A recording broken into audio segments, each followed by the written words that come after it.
Now, Kenya Airways is set for another round of restructuring as the government seeks to reduce the national carrier's operational costs.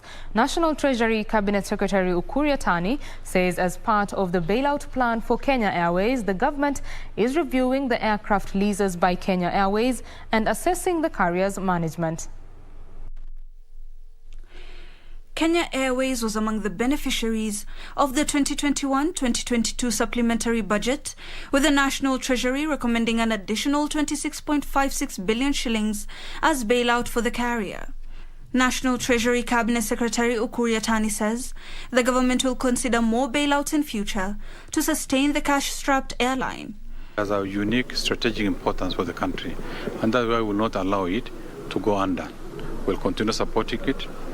But we are now undertaking massive reforms by looking at, what, in addition to business environment, what are the other areas that is ailing the KQ. However, the bailouts to Kenya Airways will be conditional on the government carrying out reforms in the airline's operations in efforts to keep the carrier in the air. Restructuring of the airline's workforce are some of the key reforms that the National Treasury has lined up. Renegotiating and retiring of expensive aircraft leases are also on the cards, with the National Treasury keen on reducing the operational cost of KQ's fleet. Is it issues of governance? Is it of employment? Is it the lease of, the various expensive planes?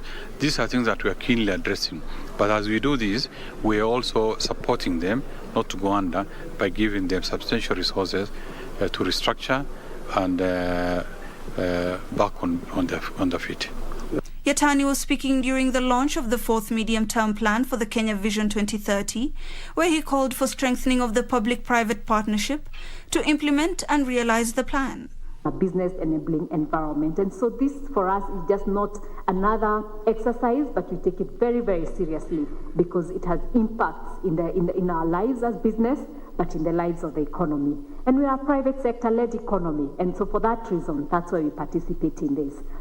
The framework will provide key macroeconomic targets for the plan period. It will also identify various structural, statistical, and tax reform that will be undertaken to support implementation of the fourth FDP. A synergy is required between development partners, the private sector and the government.